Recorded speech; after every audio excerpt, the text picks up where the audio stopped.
I very much wanted to have this conversation. So, all right, hold on. 2.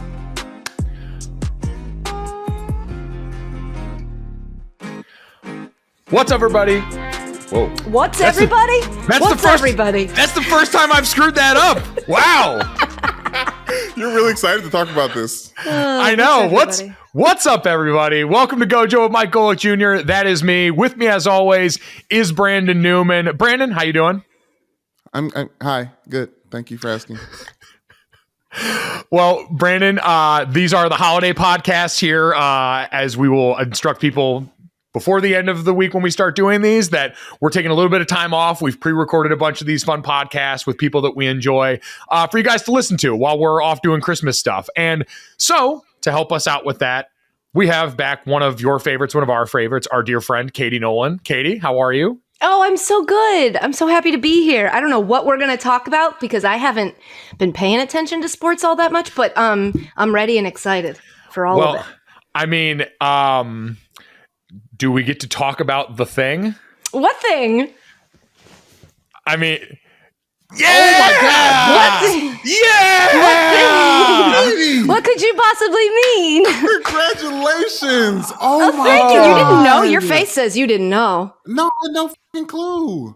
Brandon, I like it come this way, on. though. This is great. Yeah. I actually, when I was thinking about doing this, I was like, oh, I bet Brandon's going to be so happy. Because I feel like you've just been so supportive of the love that I have in my life. And now he's my fiance. So for the people that aren't watching on YouTube, Katie's got her big fat rang on and she's all engaged. Which I just got back today. That I got it resized. And I didn't know that means they take it from you. And so they took it from me on, I think, Tuesday of last week. And I just got it back today. I felt like I was without my powers. Like I felt like just irregular again. And I was like, like I went to all these places and I was like, don't let this fool you. I am spoken for. I know my finger is bare, but this is, so yeah, it's back and I think it fits. Speak on that power that the band gives you walking around. It just like I don't know, it just felt like it's very silly and archaic, and I probably won't be proud of expressing it this way, but like it makes you feel like, oh my God, somebody was like you forever, and it just feels kind of, I don't know, it just feels nice. It's very sparkly and really pretty, and my favorite thing about it is that my I guess fiance now, Dan, picked it out with the help of my best friend Hannah from college. They FaceTimed, I guess, about it, and I didn't know what I wanted because I've never thought about a ring before. And she nailed it. It's gorgeous and perfect, and I don't know, it just means a lot to me. Oh, it's awesome when the people that know you well enough to be able to pull something like that off. Yeah, it was perfect. It is perfect. It's great. I'm happy. Can I ask how it happened? Yes. Yeah. So we do this thing where because Dan works almost every weekend and all the time. And so when he gets a weekend off, we will let me move this microphone. We'll get an apartment. We'll get somebody's house. We'll rent an Airbnb somebody's house, usually in an area that's like in its off season. So a lot of times we'll go to like the Hamptons during the winter and just get a baller ass mansion. And then we'll just stay inside for the whole weekend with our dog and play video games and like cook food for each other and just like watch movies and stuff. And so this time we did it not somewhere that things weren't popping off. We kind of went to like a place where people go. So we went to the Catskills. It was in October. I think it was Halloween weekend. And we got this awesome house. And the first morning there, we woke up and Dan went and got us breakfast. And then he was like, let's all go for a family walk. And I was like, oh, can't you just take her? I don't really feel like it. I just would rather, I'll just drink my coffee in here and then you guys go for a walk and then we'll reconvene. And he was like, no, come on. There's probably like a path in the woods and we can go for a walk. I was like, okay. So I'm in my PJs. I had this isn't really relevant, but I had a massive pimple in the middle of my forehead. One of those ones that's like under your skin and hurts and is like a mound. Mm-hmm. And so I had a hat on and I was like pulling over it because I was like, oh, I hope Dan doesn't notice how gigantic this thing is. And so we go for this little walk with Myrtle and we go down to this creek that's in the backyard of this place. And it was really sweet. It was so sweet that I took pictures. I took my phone out and I started taking pictures of Dan with Myrtle because I was like, this is a lovely moment. And I want you to remember this moment always. So take some pictures and really enjoy this. And then come to find out, so we get to the top of the stairs walking back from the creek, which is, again, right in the backyard. We really didn't even go for a walk. And we're at the top of the stairs and Myrtle had done her business. So I turned to like go back into the house and Dan was like, hey, I love you. And I was like, I love you too. And I turned away again. And he was like, and I want to be with you for the rest of my life. And I was like, I want to be with you for the rest of my life. And I turned away again, like, let's go inside. And he grabbed me by my shoulders. And I was like, what's up? And he was like, can you just stand still? And then he went to reach into his pocket. And I think, like, I blacked out. I think I like looked away and was like, no. What is this happening? What? And he got down on one knee and he like opened the box. And I think he said, will you marry me? And I think I just went, oh my God, like that. And then he was like, you have to say yes or no. And I was like, yes. And then he, stood up and we probably smooched. I don't really remember. I was just like, It's so funny because you watch when people, working in sports, we've seen people get proposed to at numerous sporting events. And you're just like, I wouldn't do it like, I would handle it like this. You have no idea because when it happens, the only person who knows it's happening is the one doing it. If you don't know, you're just like, I don't know. Unless you have the presence of mind to be like, I'm in that moment and I must act in the way I thought you're just kind of like, ah! I think the first thing I said was, but I don't have any makeup on. It's like, what? I don't care. And so it was perfect. It was just absolutely perfect. You answered my question too of did you have any idea or not? Because a lot of times when it's stuff like that, I feel like people, when they're asked to go do an activity they wouldn't normally do like that kind of like tips something off. And I appreciate that you just had no earthly idea, that you thought this is just a walk with the family. No clue. In fact, I would say that when we were driving down to do this trip, it started off with like, we had both had like a stressful morning on our drive down. This was the day before. And so we kind of had like one of those little, you've been dating for a long time tiffs where like you just at each other and then you both are like, sorry, whatever. And you move on from it. So like I wasn't in the mindset of like lovely romantic weekend where the two of us are doing something weird and different. It was like, we're just doing the thing we always do where we go relax in someone else's house and then they have to clean it up when we leave. And so, yeah, maybe I should have been tipped off a little bit to it. We had just celebrated our 3-year anniversary. Like, I think I knew it was coming. I think I was kind of like, if it's not coming, we need to have a conversation. But no, I was very surprised. It was lovely. And then what was extra kind of lovely is that like, I didn't have that much service. We didn't have a lot of service up there. So like I told the people I wanted to tell, and then I just, I like didn't really have to I didn't like announce it. I didn't really do anything with it. I just kind of got to spend the weekend and enjoy like being engaged. And I still am. And it's awesome. Oh man. Just first off, congrats. Like, thank you so much. It's infinitely cool. And that's all impossibly sweet. And like, we had heard you joke about, feeling like this moment was coming here pretty soon, but for it to still come in that way is pretty incredible. And Brandon, like for you, who's on the other side of this now, like what was like for you, all of that anticipation of the moment, like what Dan was going through in this? It's very odd to be in that position because I don't know how Dan is normally, but I'm very much like a defensive person in my life as well. Like not just the football field, like I'm a read and react guy. So to have a plan, to set it into action, to run the play was very like not comfortable for me. But I do want to say, Katie, like I'm so happy and thankful and grateful that you shared that with us, but especially that it's you in little motion. Sweetie pie. Well, it's in motion because like Mike said, he was like, you said that you were expecting it kind of, and I'm like, okay, Dan is a comedian. I hope Katie gets what she wants. And like, it doesn't always happen. It doesn't always happen. Yeah. Well, and it doesn't always happen that beautifully. Like you could be like my dad who leaned over to my mom in a car and said, do you want to see the ring? I love that. That sounds very on brand for your dad. And your mom is the chillest woman alive that she was like, sure, let's see it.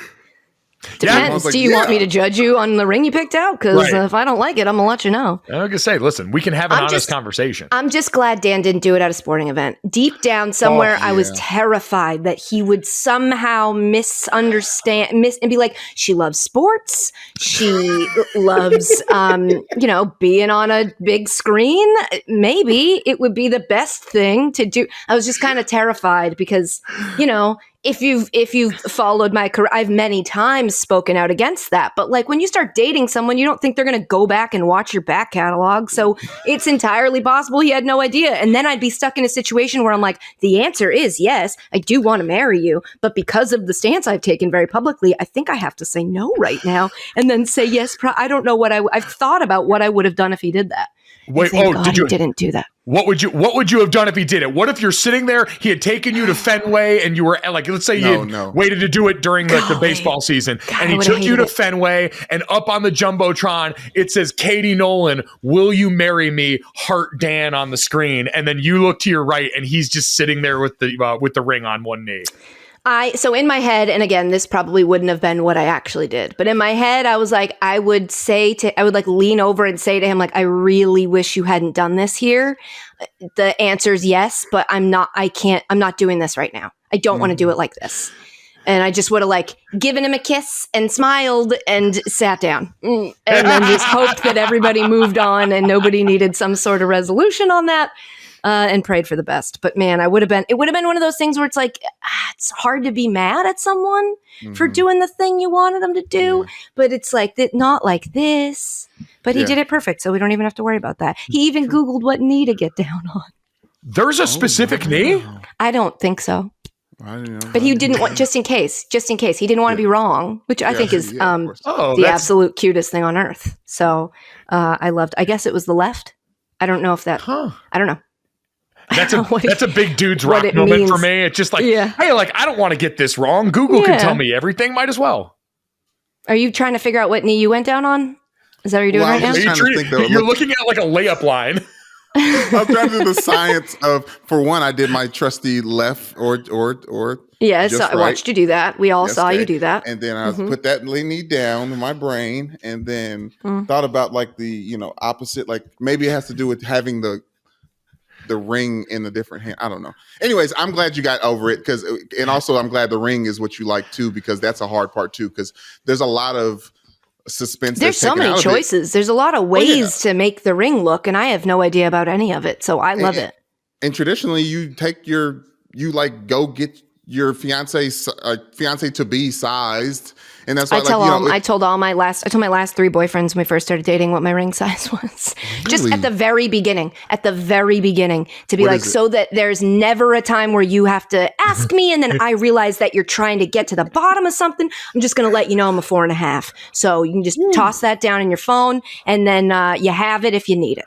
That's a pretty great life hack. It's just like I'd been told because I was on TV, they give you clothes and stuff, and sometimes they'll give you jewelry. And when I was on my very first TV show, Crowd Goes Wild, the woman was like, you have really small fingers. And they were struggling to find rings for me. And then they did. And they were like, just so you know, or any of your future boyfriends know, you're a 4.5. And so I never forgot it. And so then from that moment on, I told them, hey, I'm a 4.5. So nice.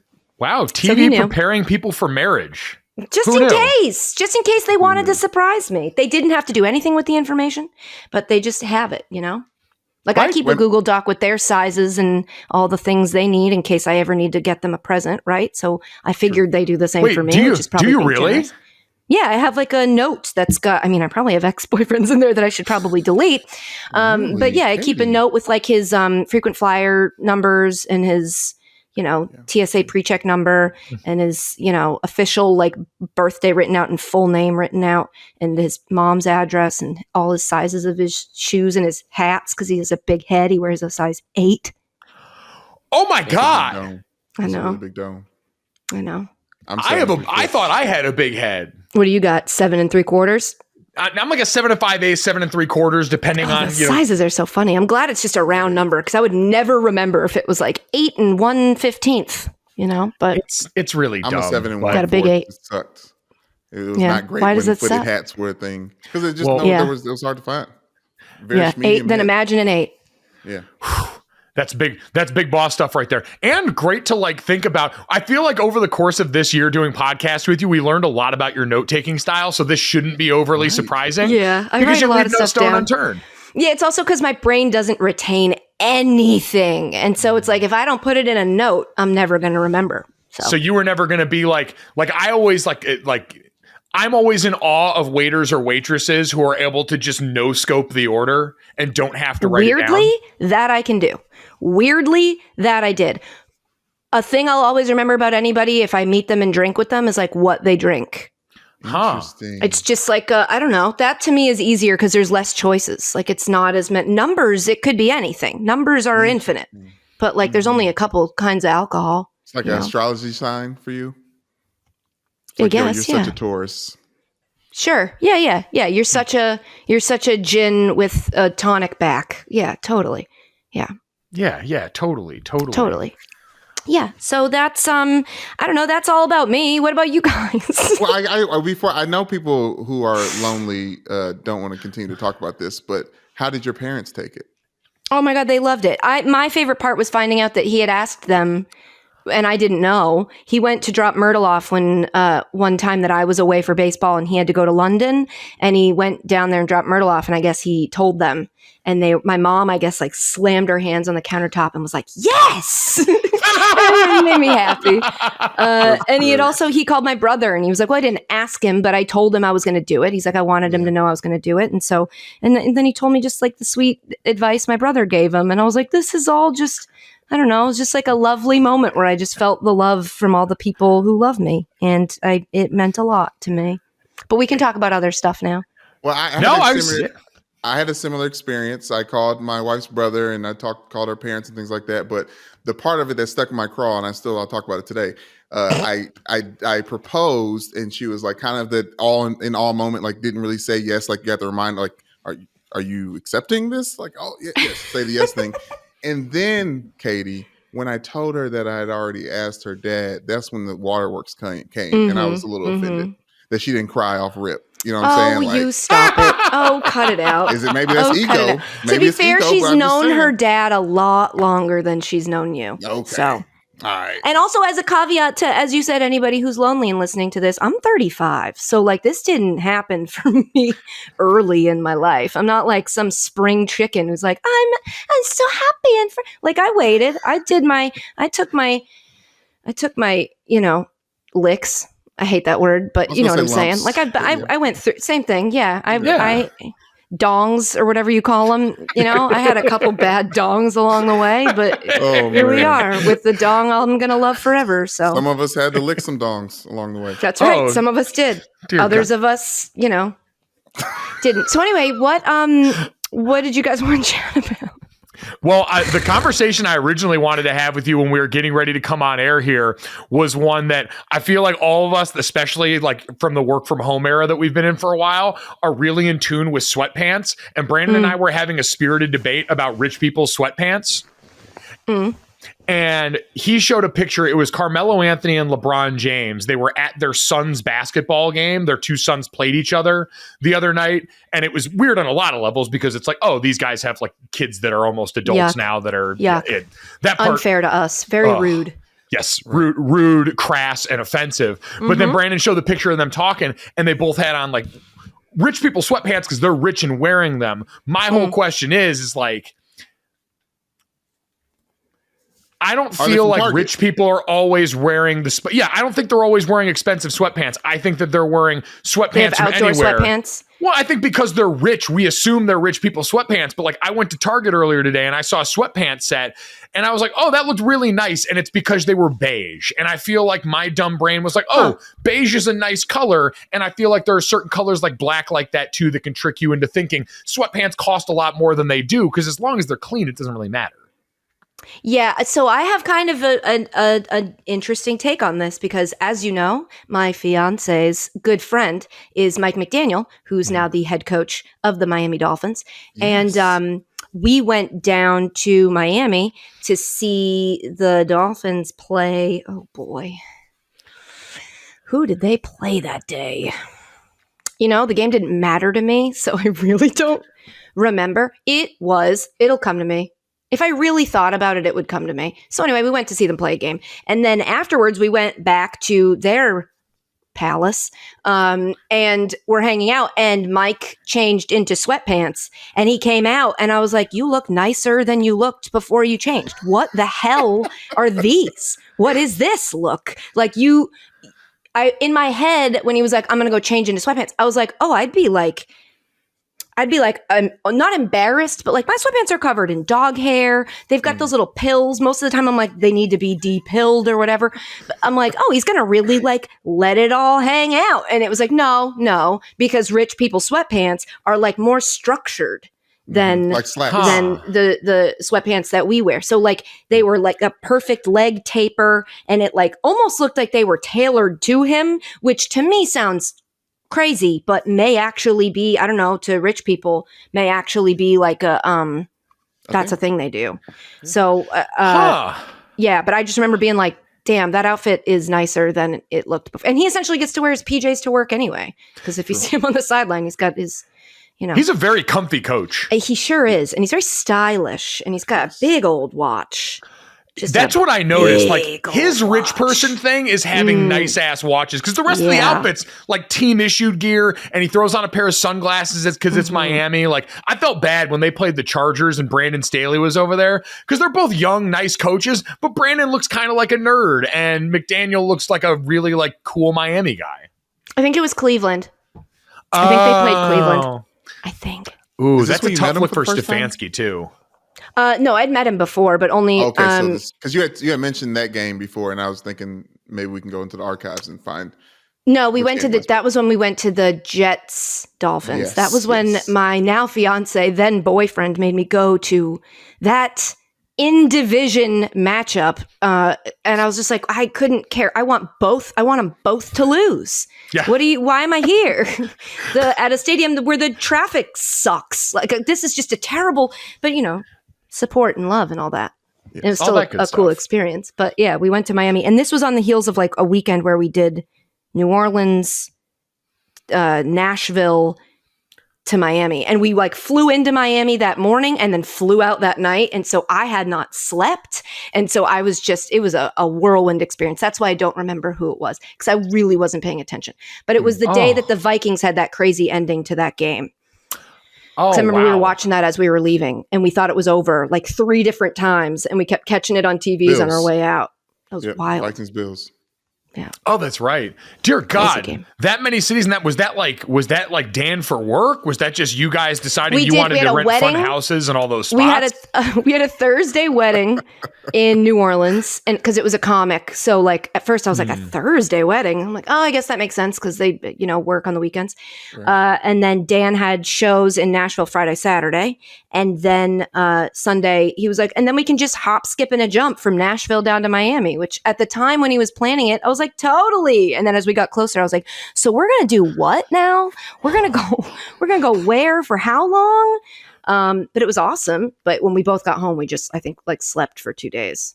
It's wild. Oh yeah, that's too much playing. Entirely too much playing. Especially for a lady that like once baseball stopped, I'm an indoor cat. Like I don't really go out, and that was a lot of going out. Have you recovered from the week to week grind of that? Like, have you flexed back into wanting to just kind of be, like you said, a house cat?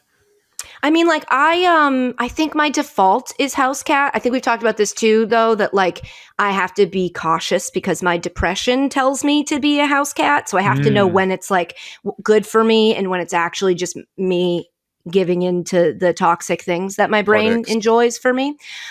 So yeah, I think like it's good. I've been trying to put a little structure into my house cat life. So like instead of just figuring out my day as I go along, which is how I normally like to do it, I try to now give myself tasks and schedules. It's just really hard. I kind of realized the other day what it is specifically about this time in my life that's hard is that I have a million things to do, like administratively, like laundry, vacuuming, dusting, reorganizing, packing, finding an apartment because Dan and I want to move, planning a wedding I haven't even started thinking about. All those tasks that like I stink at and hate doing.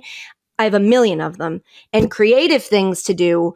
I have to do one big thing, which is decide what I want to do. And then I can do the creative stuff I want to do. But I hate making the big decisions. I like making the little creative decisions. So it's like I have all the types of tasks I like creatively, but they aren't creative.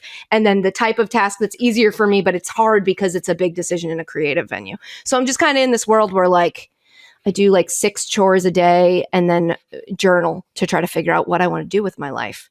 And so it's a lot. But God bless medication. You know what I'm saying? Big ups to medication. Big ups to medication. Because making chores tolerable in the midst of all that is a difficult task. My war against laundry on a day-to-day basis. Like I watch. I don't know if you guys watch Rick and Morty at all or not, but yes, of course. There was the scene in the Pickle Rick episode where they're talking to the therapist and she's talking about maintenance and how there's no way to do any of these things so bad you might die. I constantly find myself like repeating that in my head as my laundry gorges over I made such a mistake because I live in this tiny apartment now, and so I bought a tiny laundry bin because I also have a tiny washer dryer. And I figure, all right, I'll do these things incrementally, forgetting who I am and how I operate. And that it's so funny how often we do that late in life where we're like, I'll just be different here. And you're like, no, you won't. You're still you. I still do that when I pack for vacation. I'm like, I'll bring this little dress and I'm definitely going to wear that. And then I get down there, I'm like, who packed this? I don't dress like this. Why is this here?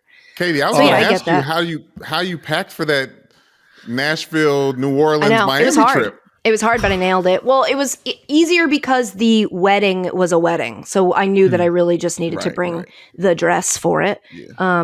And then Nashville, I didn't really go out. I just went to dance shows. So that was like sweatshirts, and it was weirdly cold in Nashville the days that we were there. And then in Miami, what sucked was that the end of the trip was when you wanted to look the most put together and the nicest and like the most fashionable. And so I just saved a very expensive pair of jeans that I got during the baseball season. And I wore those knowing that the label on them might make people think that I had my shit together in a way that I don't. And it worked perfectly. People were like, I love those jeans. I was like, oh, thanks. Acting like I had multiple pairs of $1,100 jeans. And I do not. As the only single pair of over $1,000 pants that I own, probably for the rest of my life.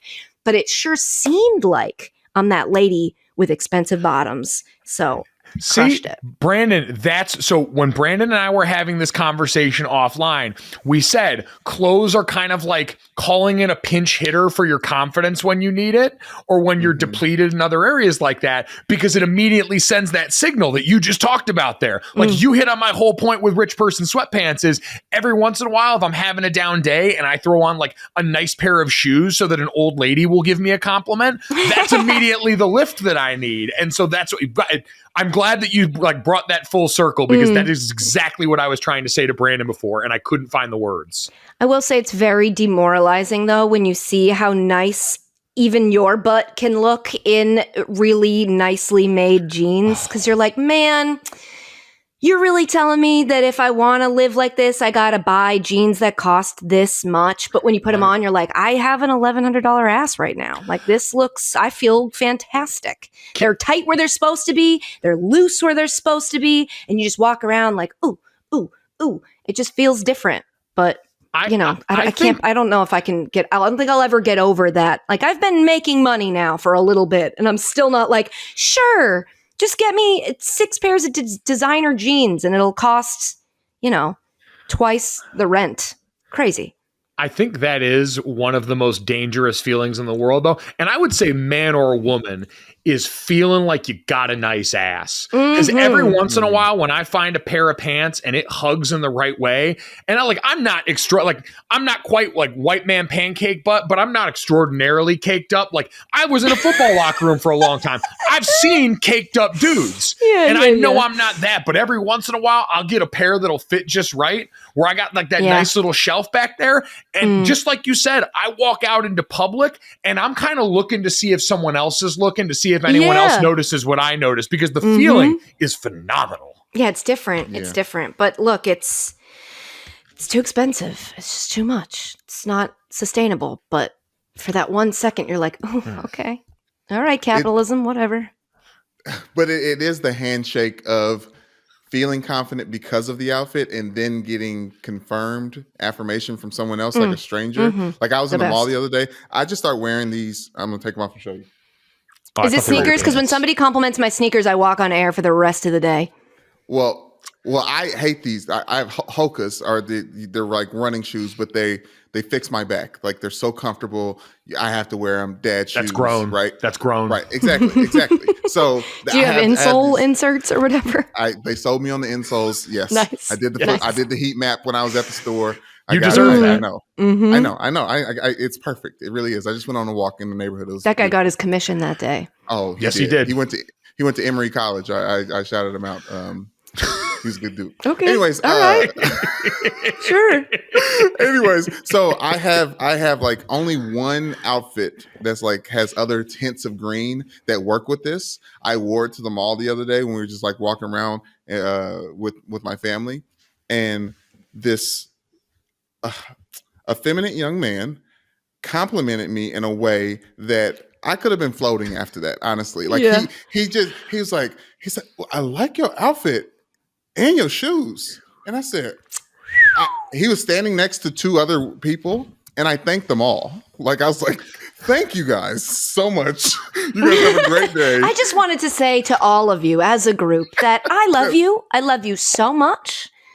It was so important to me. Like in a day, like these shoes are ugly. I try to put an outfit around them because and then just to get complimented on both, it meant a lot. It meant a lot. See, this is a good reminder as you are out and about this holiday season. Anyone who's listening to this, look at how far a random compliment can go. Really? Like, if you just like, I know people do the random acts of kindness thing all the time. Like, don't even think about it like you're doing some like larger societal good. Just like go and drop that in someone's lap, and then you get the dopamine hit of watching them react to it. Watch them walk away on a cloud. Watch them take that in after the fact and let you feel good. You can make it selfish. It's okay. Totally. I usually do it, especially if I'm like out, like back in my life when I used to go out, I would do it in like the girls' bathroom during day drinking. I'd be like, I love that hat. And then just leave, like it didn't matter to me. I just wanted her to know that I love that hat. Because if it were me, I'd probably be freaking out. Like I shouldn't have worn this stupid hat. I look like a real idiot in this stupid hat. And so I just go, hey, cool hat. And then, let her shine. Girl hats are a very like interesting accessory because I feel like there's a lot of pressure that comes with it. Because we just wear dumb baseball caps. Yeah, no, I can't. You guys have even ornate hats.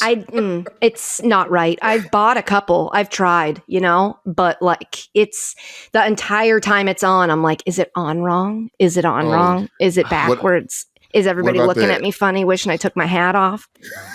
What about the Ed Hardy days?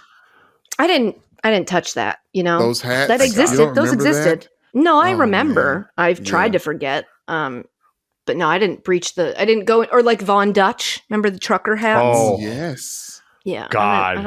That wasn't what a for time. Me. I will say I'm glad you confirmed something that I believed for like a long time, which was what's that? The girls' restroom at a bar is like the single most positive place on earth. It's not always, be the change you want to see in the bathroom is kind of my motto. And so I try to lift others up, but I don't think it's always necessarily like that. It depends on the vibe, on who you got in there and what's going on, honestly. Yeah, that's a fair point. It's about having the right teammates. Yeah. I know you said you haven't paid attention to sports much. Did you digest the Xander Bogaerts thing at all as a Sox fan? Holy cow. So, look, I knew this was coming. I knew this was coming right away. But the weird thing about working in baseball is that now if I were to say I know it's coming, and then people would ascribe some sort, like I have some sort of inside information that I clearly don't have, or if I ended up being wrong, which would be a good thing for me, which would mean that the Red Sox kept Xander Bogaerts, then people would use it to discredit, like, oh, you said they wouldn't. But just like as a fan of this team, who has followed this team, and as a woman who has been told she's a priority to a team before and then been let go, I knew where this was going. And I watched a lot of insiders say the opposite. And like every time I said it to my group of friends, I was like, look, we just have to prepare ourselves. He's gone. And Devers is probably gone too, especially now. But like every time I said it, they were like, I don't know. It's looking good. It's looking like it's going to close. And then Judge signed with the Yankees. And I was like, okay, maybe I'm wrong. Maybe he'll stay. Maybe he won't leave. And then he left. And boy, is it tough for somebody who, after the Mookie Betts thing happened, was like, yeah, I'm going to take a break from this team. And I did. And then obviously last year worked in baseball, fell back in love with the sport as a whole, and was like ready to get back into my Red Sox fandom. That was my whole childhood. And then this.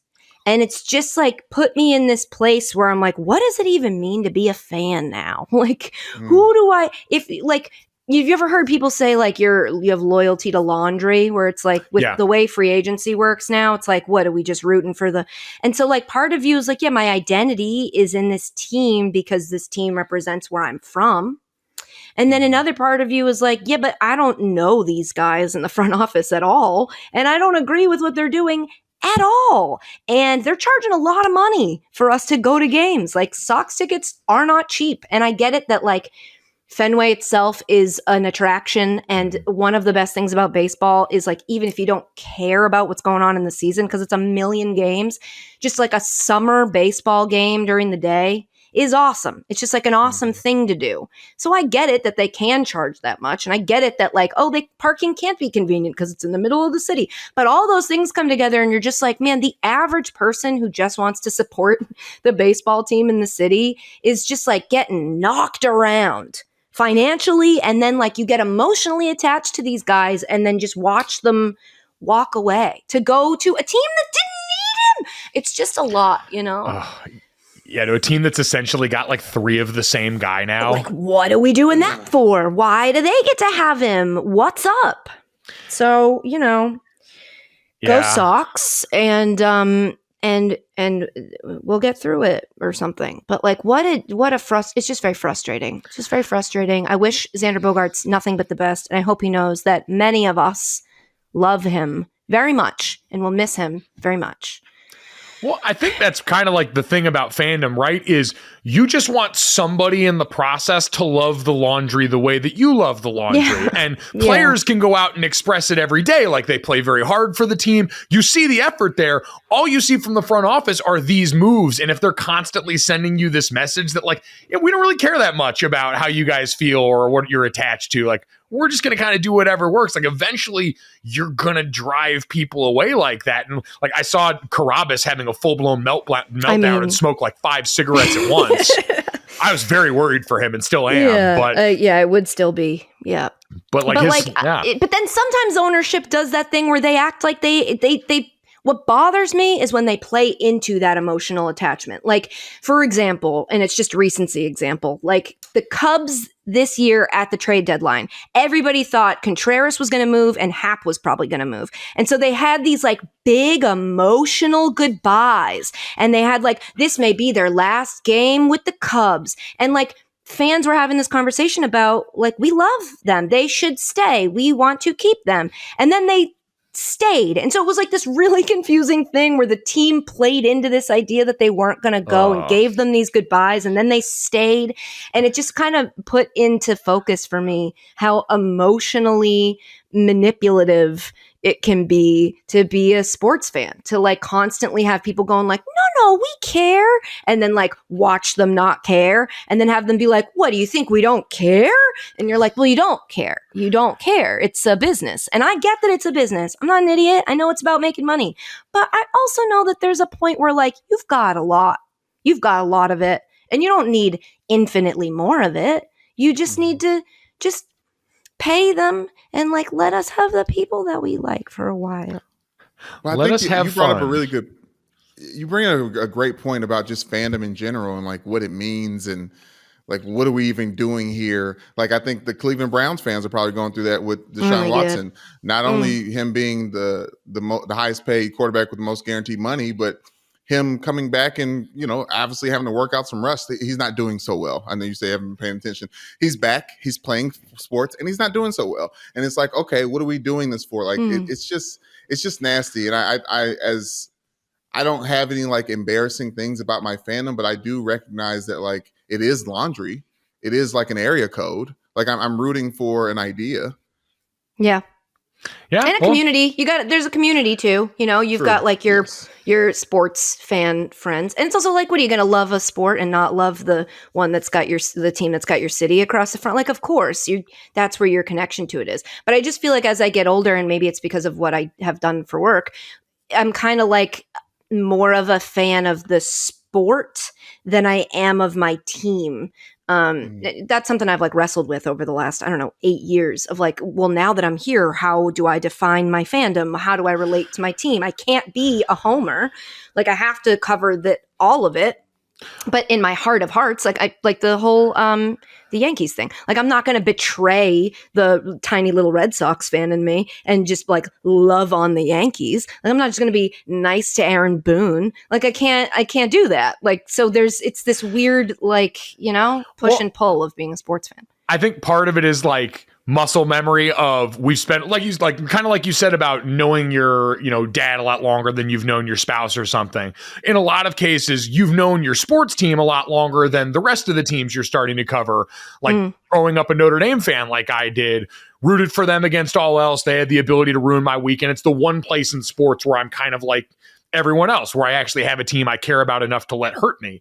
And then when you go through and like you said, you cover it more, my thing, and I think this is always why you see sports writers so deferential and people that cover sports so deferential to players and arguments against ownership more so than fans, is just proximity. Like now I go around to all these different college games. Like I went to Michigan this fall and got to walk around the campus. I hated Michigan as a player. I hated Michigan as a fan. I hated everything about them. They're shitty drivers. I think maize is a bad color, like all these things above. Okay. And I walked around their little campus and I was like, this is actually lovely. And it's so much like the thing that I love. And then you interact and you see the players and the team and you talk to coaches there and you start to realize like, oh, wow, there's a lot of good things about this. And now all of a sudden it kind of shatters that, illusion of what you thought and what you dislike so much. And so, I don't know, you just get closer and you kind of appreciate the general things. Like I love meeting people, like guys that are my peers that I could have played with, and meeting someone like, oh, they would have fit in really well in our locker room. Or a coach is like, oh, I would really love to play for that guy. Like I like what he stands for. I like the way that he teaches things. You start to just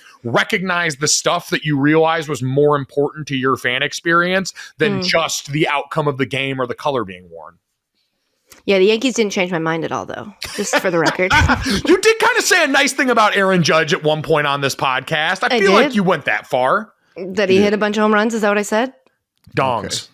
Okay. Dongs. You are more glowing in your descriptions. But yes, you said it was, you talked about how great of a feat it was, and it was a great feat. Yeah, that as a person. He's a person. He's not the Yankees. I mean, he's back there. I really didn't think that was going to happen. I really wanted him to go to the Mets just to watch that. Like, oh God, so fun. That would have been so fun. But no, he's a Yankee again. Man, what about Verlander? Where's he now? Where's he? He's a Met? Yeah. I love that. I love that. Metropolitans. Oh, I love that. this. I root for anyone getting out of Houston. Roll Tide. Have you has like being away from sports after the fall kind of like changed anything about your relationship with it? Have you found yourself like wanting to go back to anything specifically, or have you kind of enjoyed not having to care about it? It's been like a it's more been like I don't put in the effort to find out about stuff anymore. Like it's less about not caring. Like I get like notifications about baseball stuff, but like Twitter kind of went to shit a little bit, and that's different. So I spend less time there, and that's usually where I was getting all my information, like watching people have conversations about the stuff that's happening. And now I don't know if you guys have noticed, but a cool new thing about Twitter is when you click on a trending topic, it'll take you to a bunch of tweets that aren't even about that, and if they are about that, they're from like 3 days ago, and you're like, this is not. He took all the stuff that was already working and he broke it. Like, I don't know why. And I'm sure there's like reasons that make sense, but it's like, I never had to worry about that. And I always felt like, I don't know, as an example, this is not to, I don't know if we have any Yahoo ties on this podcast, but I always feel like, I think Dan's email is Yahoo. So when he goes to go into his email, it always has those like top stories, but they're always from like 4 days ago. So I make fun of him for that because he'll bring something up and I'm like, that was 4 days ago. Who cares? And on Twitter, 4 days is a lifetime. Like stories were old within hours. Like the thing I always think about is when Gritty debuted, the very first, if you were there right at the beginning, the very first reaction was like, this is weird and bad.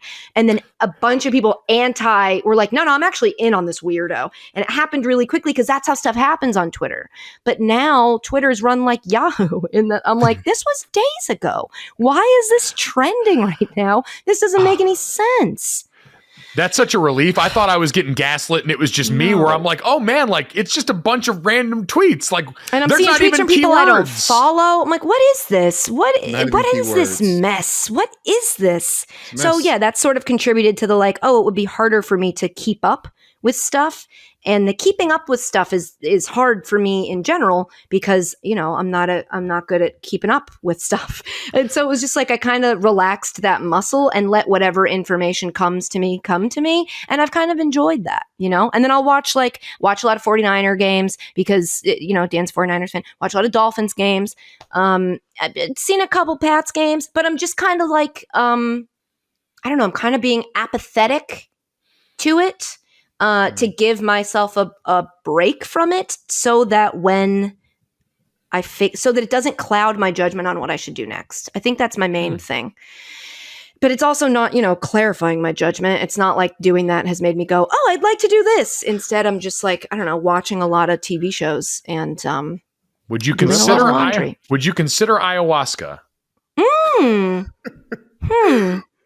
Maybe. I want to.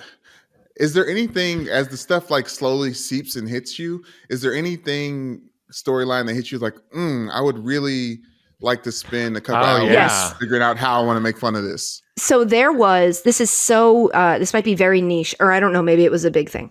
But there was obviously a conversation about Russell Wilson and does he have the locker room or not? Mm-hmm. And I saw a tweet from somebody that said, like, many people are talking about whether or not Russell Wilson, or for the people that think Russell Wilson might not have the locker room, his birthday party, he invited his team, the whole team to his birthday party, and 50% of, was it 50% of the team showed up. And I read the tweet and I was like, man, what's fascinating to me is I can't tell if this man's saying that he does have the locker room or if he's arguing that he doesn't. And then I started thinking, like, if 50% of your team shows up to something, is that a W or is that an L?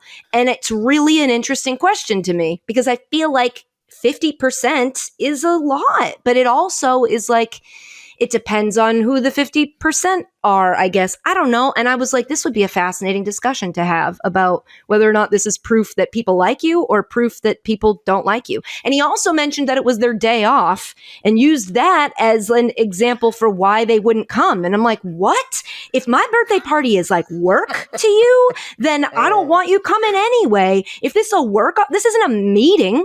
This is my birthday party. So I found that whole thing fascinating. This is one of those moments, like, I always feel tremendously validated when someone I like and respect is interested in something or like co-signs an opinion, because I thought the same thing. I had no idea. That was a Rorschach test for Twitter and this subject. Because people were responding to it like, see, I told y'all they love him. And then other people were like, wow, that's embarrassing. Only 50%. Like, people they were in their own worlds responding to this tweet, like, did not care what the actual point was. Well, like, and I feel like, especially given the age, because that was the thing that I pointed to, which is Russ is like in our general age range. And if I invited a full group of adults my age to a party and 50% came, I'd be thrilled because people have kids and lives and things to do. And so the fact that 50% of that group of people would choose to do that, that seems like a pretty big win. But then I think if I invited the staff that works on a show that I would work on, like let's say the Always Late staff, to my birthday party, and 50% showed up. Granted, it was a small staff, but if 50% if like 3 people showed up or 4 people showed up, I'd be like, huh. I am not well liked by the staff of my show. See, that to me, like the size matters. Because like if this was a basketball team and this happened, I think a totally different conversation based on roster size. Right. Yeah. The NFL is like 53 plus 13 on practice squad. It's a lot of dudes. It's a lot of people. But then you also wonder, did he mean 50% of 53? Or did he mean like 50% of, I don't know, less than, like, I don't know. It's, Well, are we talking practice squad? Did they get invited too? Like, where does team end? Like, what's let me tell you, if you're a practice squad guy and you didn't You're go going eat to the Russell party. Wilson's that's rich crazy. ass stuff, That's the other you're thing, an idiot. is that like you got to imagine a bunch of them are just going because they want to be around Sierra. So like even that, you're getting a Sierra bump and it's still only 50%. No, that's what I'm saying. I think 50%, trust your instincts. That's a lot of people. From a football team, that's a lot of people. And thinking about how the fact that 40% of those people just want to be celebrity proximity to Sierra and see this new space that Russell Wilson is living in Denver. And also the off day does matter. Like it's not mandatory. You can do whatever the hell you want. If I don't want to get out of bed because I just lost another game because this guy is at the helm at quarterback, no, I don't want to go eat his cake. Like I think that there's a little bit to it that people. Yeah, I guess so. That's a lot I guess of people. so. I wonder if Russ had a good cake. That's also he like, didn't. He didn't. No, it was terrible. It was probably, He too didn't. rich. I just feel like, I don't know if I don't know. I would go just because I feel like I'd have to go. I would go because I wouldn't want to have to face him after having not gone. It's also probably a situation where you'd call a bunch of your teammates and go, are you going? Mm-hmm. And then based on what they say, because if you don't want to go, but everybody's going, you're going to go. And so I don't know, 50% just kind of doesn't. How fake is it to invite the whole team anyways? Like that seems then it's kind of like inviting your whole class. It's like you're not required to do this, Russ. You can invite just the people you like. No. But to me, it's like, isn't the criticism of him that like if you want to get a hold of him, you got to reach out to like his agent or like a manager, like a go-between. So it's like that to me, inviting the entire team, even if you end up with 50%, whether or not that's good or bad, inviting the whole team is the red flag because it's like you don't have some people that you're close with and then others that you don't know. Right. You just invite everybody's on the same level to you. I like the idea that the birthday party invitation, because a lot of locker rooms either have like a bulletin board where they put stuff or like a TV that's constantly rotating. Like, here's our schedule for today. Here's what's coming up. Like, here's the drug test forms. And then here's Russ's birthday party. It's at this address. And then you miss it the first time. So you got to wait around for the next time and get down his address because you haven't been there before. And it's just very uncomfortable. I don't know. It's I almost was it his main birthday party, or what, did he have like a football birthday party and then like a birthday party? I think it was his main birthday party because he had it at his house too, which is the other thing. Like I'd go just to see the house. It's got 12 bathrooms. Yeah, I'd go just to see the house. Yes, I'd poop in a bathroom he doesn't use very often. Yeah, you have to. I'd poop in a bathroom he uses every day. Get dunked on. Yeah, I would establish dominance. I would claim my property. I would go just to see the house. You gotta go just to be like, whoa, cool. Like just from a lady who spent 20 minutes in a head coach's house, just seeing how many different dairy products they had was fascinating. Just seeing how their pantry was organized was fascinating, and the way that like all of their things are hidden. It's like hidden door. It's all beautifully designed, and you're just like, ooh, ah. You know, I think with rich people, what I'm always looking for is, do you have anything on tap in your house? Whether it's like beer or coffee or anything. Do you have a tap somewhere in your house? Do you have the rich person Pebble Ice? I know you can get that like in machines for cheaper, but I generally associate that with the rich. And then which of your memorabilia do you prominently display? Because I'm sure as a coach, you get a bunch of stuff, but what did you deem important enough to try and let me know you've got going on in your life? So what I was told during my tour was that he didn't want to like go crazy with it and put a memorabilia everywhere. So there was like a couple things that I probably should have remembered exactly what they were that clearly mattered, but it wasn't like an overwhelmingly, and granted they were still, I think, getting situated and like moved into this house. But man, what a house it was. Damn. Shout out to Mike McDaniel. Having a nice house. Just a cool dude. Just cool in a way that I'm like, I don't know what to do with you. You're just so cool and rich. Yeah, like we want the Dolphins to do. I mean, not to do well. Like I like him a lot. I wanted to dislike him even Why? before I knew about Dan. Do we have to go into it? Yeah, No. he came into a tough situation. The Flores stuff going on before it was. Yes. it was a lot, Yes, so- I understand. He, I and understand. with that backdrop, he has acquitted himself remarkably in the middle of all this. So Yeah. nothing. Yeah. That's, Katie, this is going to probably release after Christmas. Do you like Christmas? Do you do things for Christmas? Do you have anything I planned? love Christmas. I love Christmas. I don't normally. So my family, I think my mom hates Christmas. I don't think she's ever going to admit that, but I think deep down she loathes Christmas, and she decorates our house.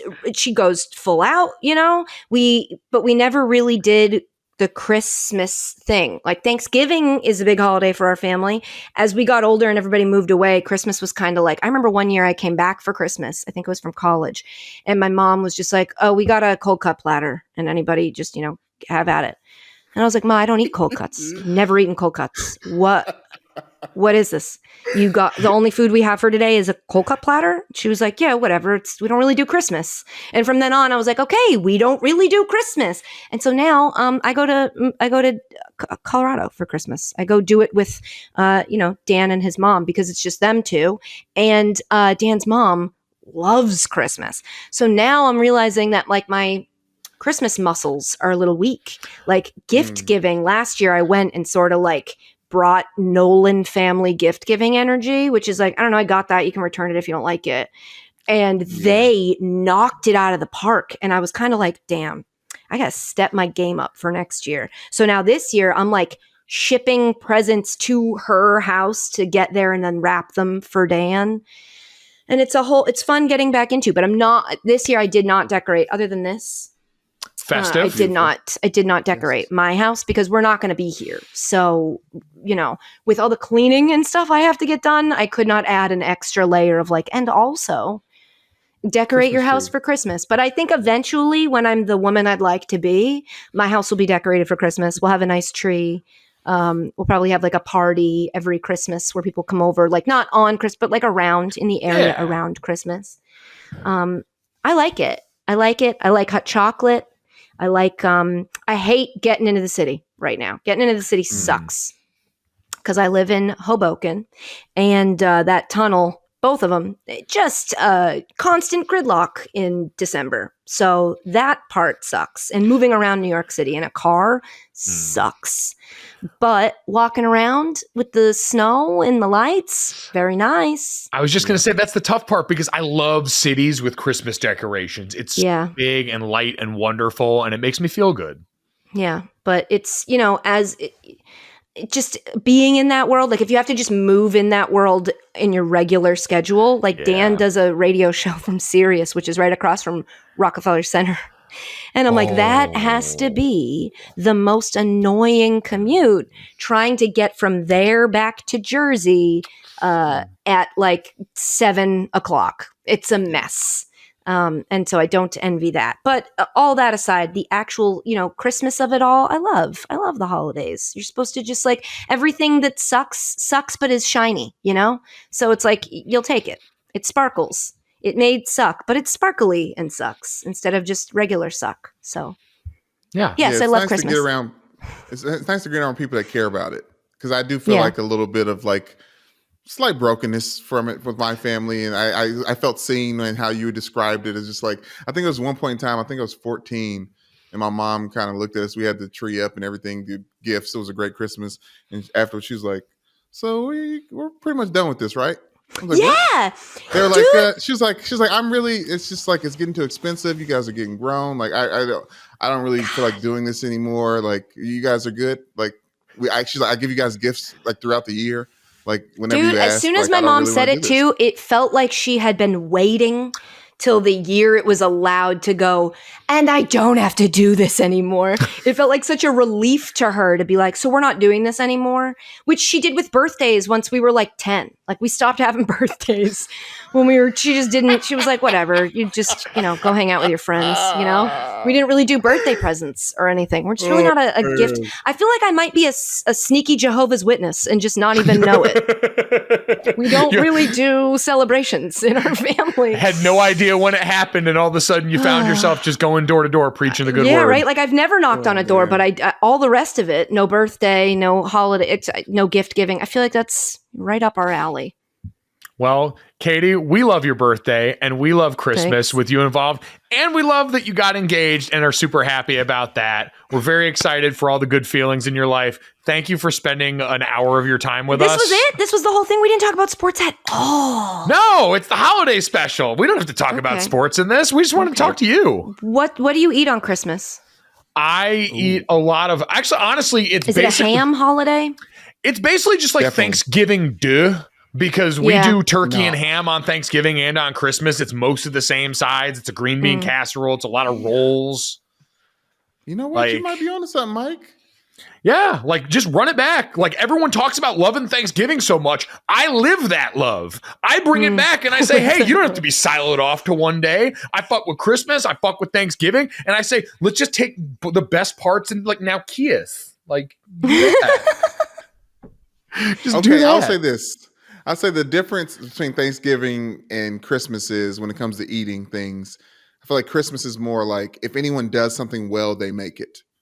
Versus Thanksgiving is people like try to make the different things, right? Like so I was gonna say, like you said when you said, "What do you eat on Christmas?" I my mind just went to well. Like I was like, I don't know what I eat. I just eat well. I eat well during Christmas. Like, damn. Must be good. Nice. That's what it should be. Okay, now wait, one more thing before I go. What is the most underrated Christmas movie? Ooh. So, well, we had an argument the other day because someone did a list on Twitter. So we did a list on the show about your must watch holiday movies during this season. Like not what the best are from everyone, like just yours. And Brandon's fourth entry was The Proposal. And we realized no, it's just Canadian and in Alaska. So it's like nice and cold, which in Brandon's mind made it Christmas. I mean, I get it.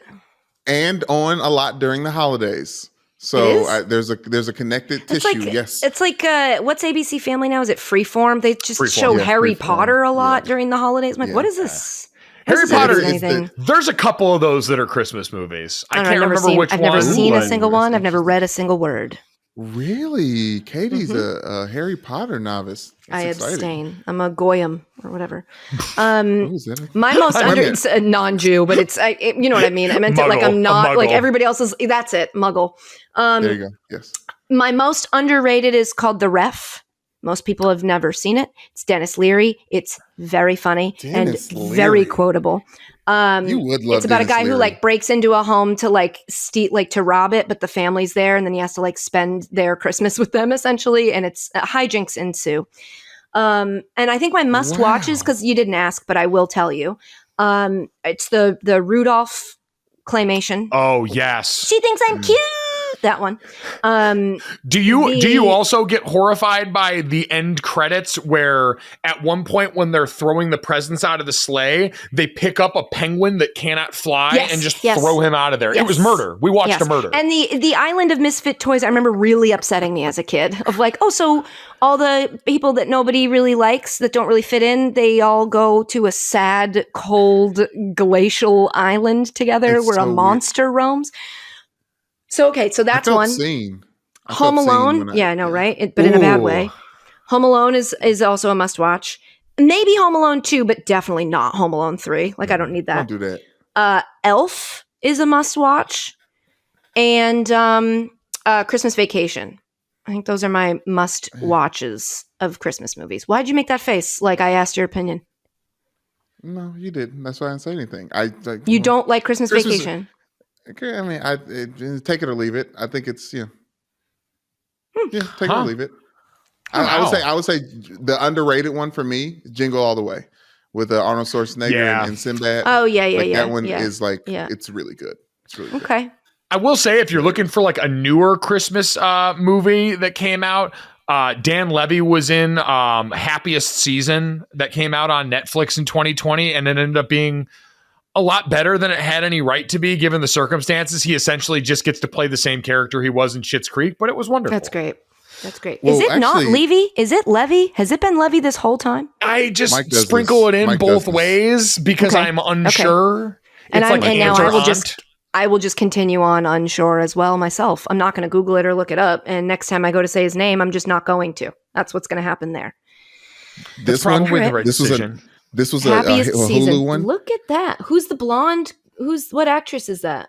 Kristen Stewart, It Oh, that is It looks Kristen like her. Stewart. Yeah, yeah, yeah. Yeah. and then Young Levy, and then Oh, The rest of Aubrey those people- Plaza. yes, Yep. Big Aubrey Plaza movie Honestly, there. Did you do White Lotus? I haven't yet. No, I want to because I feel left out. Have you done it?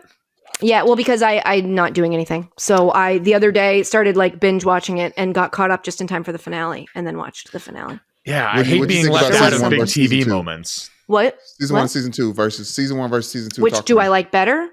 Yeah, vibes wise. Since you watched all of them, kind of like back to back, I'm interested. I mean, I haven't watched season 1 in a while. I watched that when it happened. Okay. Yeah. I don't know. I feel like I don't know. Season 2 felt like there was more. Season 1, I'm like, what is this? What's happening here? What is the point Yeah. of this? It was kind of just like ensemble cast. But then I think because it was established in season 1, then season 2, I was like, I see what's happening. Someone's going to die, and we're going to wait and figure out what of these storylines culminates in a death. Yeah. Oh, I felt like yeah. I was more tolerable of the way they told the story this season. I'm almost like accepting because I got conditioned for the first season of like, Right. So I it's don't just- know it's if just- it's yeah. if there were a gun to my head and I had to answer, I'd say probably 2. But if I had to give an answer I believed in, I'd want to go back and watch the first season, see which one was actually better. But True. there was I felt like there was a little bit more comedy in the first season than in the second season. Even just if you look at the actors, it's like there were more comedic actors in the first one than in the second one. Is it Very is it as serious. horny a show as it gives off? I mean, there's horny parts. It's HBO, so every now and then you're going to see like the side or the under of a boob, you know? It's but probably a turn towards more horny than it had been. I think No, I feel like the Succession first made it a season lot was- narrative based. was pretty horny, wasn't it? Well, I'm saying for HBO in general, like Oh, yeah, HBO yeah, is traditionally kind of horny, Yeah. in my opinion. So like, but I don't think seemed it's. like I don't think was it going- yeah. leads. It doesn't necessarily lead with horny, but it's like a vacation. It's a vacation resort, so it's like, that's where people go and they like to have sex or whatever. So maybe you should stop being such a Puritan. No, that's a fair point. Listen, I'll No, accept. I'm just kidding. I I'll don't know. accept. I'll accept the there's criticism. I'll some try and be sex, better I next guess. time. Yeah. Yeah, just let sex into your life, Golic. Just like embrace it. Embrace your sexuality. There we go. I'm gonna go and get myself a pair of $1,000 jeans. I'm gonna make sure my ass is looking right and tight, and I'm gonna go Nice, out there and I'm gonna nice. embrace my You sexuality. better, girl. You better. Merry Christmas to all, and to all a good night. I gotta send you a fleshlight. Oh my God! What? I'm leaving. Goodbye. Oh, she gave you such a clean out right there, and you just went and stepped in it. Oh, stop the recording, Brandon. We're done with this podcast now. Oh man, I'm sorry. Oh. Boom. Money in the bank.